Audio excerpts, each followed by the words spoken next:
Okay, we spoke about the backset cycle. I love working with it. It comes from whiskey making.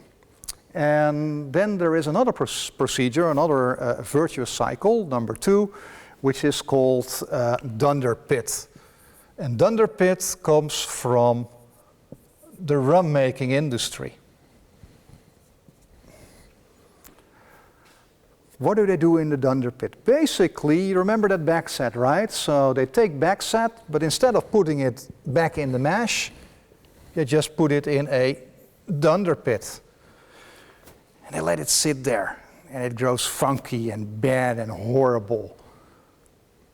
Bacterial infections, esterification, more flavor, not by definition better flavor, but interesting flavors at least.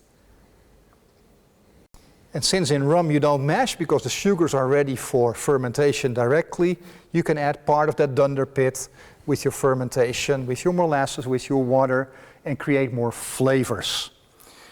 Now, I find that an interesting method because the problem with Dunder pits is, and we'll show you a picture or Google it, is that they're funky, they're full of bacteria, and if you start a fermentation and the yeast needs to create alcohol and flavors, but there's also bacteria, it's very difficult to predict who's going to win. And sometimes it's going to be one, sometimes the other. Flavor, all flavors, and flavor and alcohol, or maybe no alcohol. So it's difficult to play with. So my advice has always been, don't add the Dunder to your fermentation if you want to make rum, but add it where you decide on flavor. So before you do your finishing run, add a little bit of Dunder because it's a pellet full of packed with flavors, weird flavors, interesting flavors, bacterial-induced flavors, and you add it before you start your final run. Why? Well, because we are heating up that still. We already made a fermentation, so the alcohol is there. We had a controlled fermentation, so the flavors are there. We add a flavor source, and even if these bacteria think they're going to have fun, well, it's 20-30% strong alcohol, so sayonara, motherfuckers. Or we're going to put it still on, temperature's going to rise, we're going to kill you anyhow. So we don't run any infection risks. We would if we would add the bacteria from the Dunder pit to the fermentation directly. So add them prior to starting your run. What is Dunder? Dunder is basically aged backset, infected backset. The way they do it in the tropics, because this comes from, I would say Jamaica. So heavy rums are really built around Dunder pits. The Caribbean at least. They dig a hole in the ground, and this is the tropics. You make rum and you distill maybe outside or in a shed, and after the run is done you open up your still and let everything flow out into that swimming pool size hole. It's infected, right? It's the tropics, it's warm, there's all kinds of microbiology living in the ground, in the soil over there. And it starts to get really funky, and after around 6-7 weeks it's ready to have part of it taken out, in this case added to the finishing run, prior to the finishing run, then doing your finishing run, and you create more, harvest more, concentrate more interesting flavors. I've been told by Jason that the way they do it in the tropics, and you might remember Jason, he worked with us together a lot in the university. He's from the Virgin Islands, from the Caribbean, loves rum, makes his own rum. He told me the way they sort of start a Dunder pit over there is, well, they dig that hole, right, and then they sort of fill it up with the first batch of backset that freshly runs from the still, and then as a sort of offering or ceremony, they take a rooster, cut its head off, and throw everything into the Dunder pit, which is, I think, a great way to, well, I don't think, you shouldn't do that, but it's at least a great way to introduce bacteria to your Dunder pit. So I remember my question being to Jason, like, you know, in these days of equality, why the rooster? And he said, well, because chickens still lay eggs, so they have a function, and the rooster can just, well, he still has a function, but only in the Dunder pit, right? I thought that was a really funny answer. I don't want you to do that. If you start a Dunder pit, use kefir or yogurt bacteria that you can buy fresh, and have them start the the Dunder pit. Do it in a controlled environment, so let's say in a 55-gallon, 200 liters barrel, plastic barrel, metal drum, outside of your building. You don't want these infections close to your grains, close to your substrates in general, because they can infect those as well. So maybe you don't want to work with it, you rather stay with the backset cycle. I did a lot of testing with it.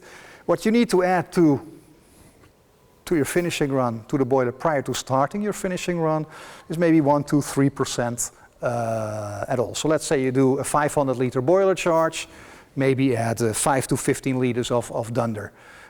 No more. Why? Because if you add more, it overpowers. And this translates to esters, taste molecules. If you compare a Bacardi style medium rum, it has a ester count of around 30 to 45 parts per million. Flavor molecules, parts per million.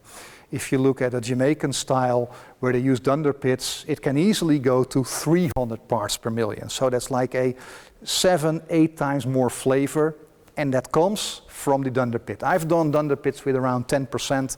There is a moment when rum, because this comes from the rum industry, becomes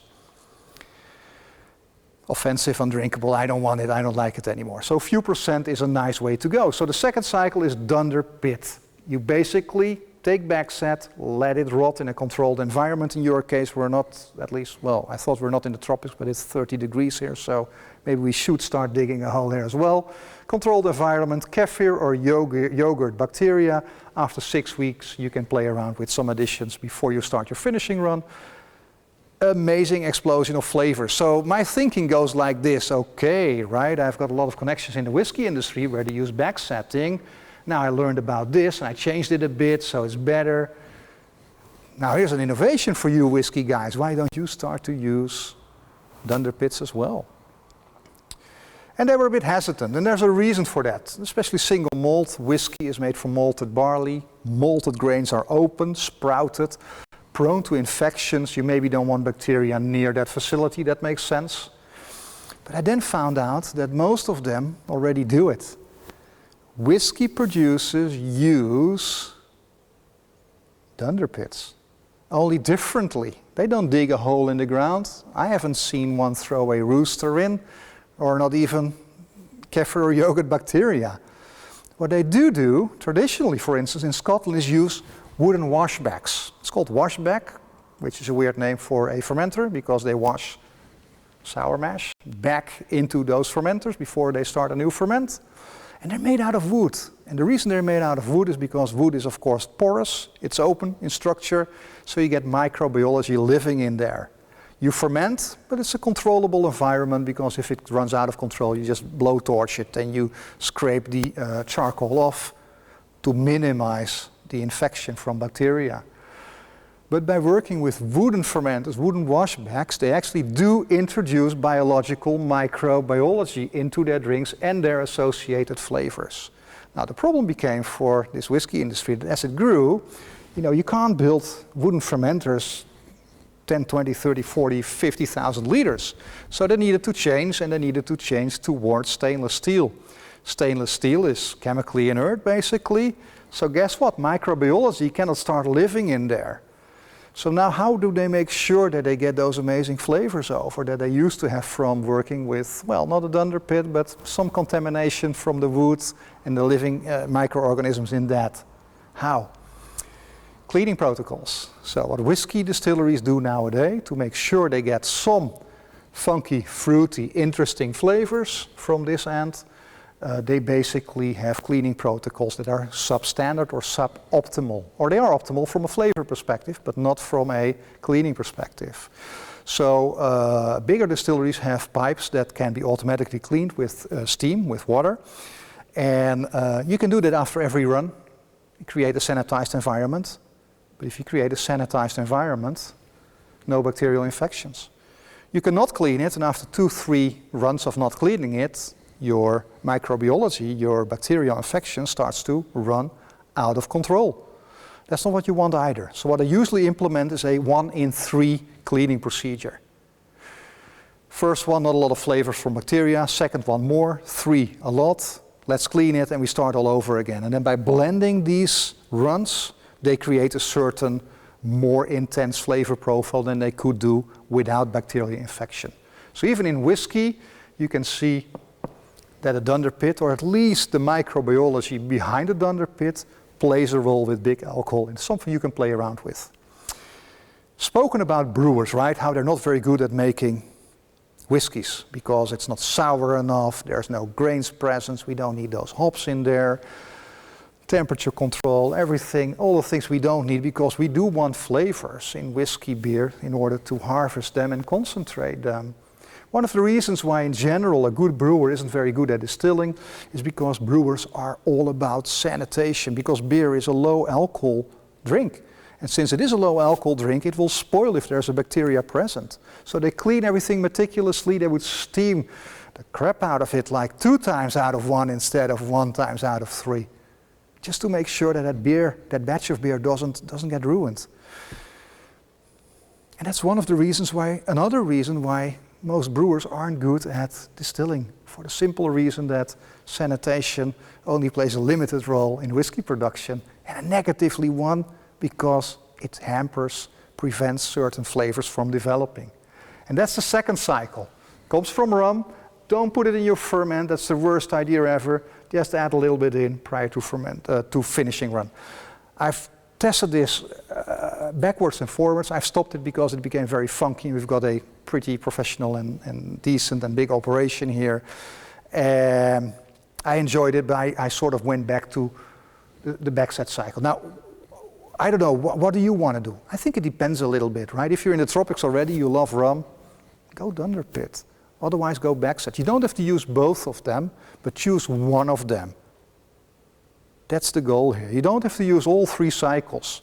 You don't even have to use one of the cycles. We already talked about mashing, fermenting, gave you tools to create tremendous flavors. Distilling in such a way, together with the equipment, that you can harvest and concentrate those flavors in a tremendously controlled way.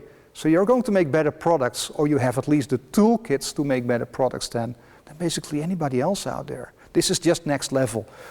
You don't have to do it. You certainly don't have to do all 3 cycles together. 3 cycles? 2. This is 2. We've got a third one. Third one and the last one. I'll try to wrap it up a bit quicker.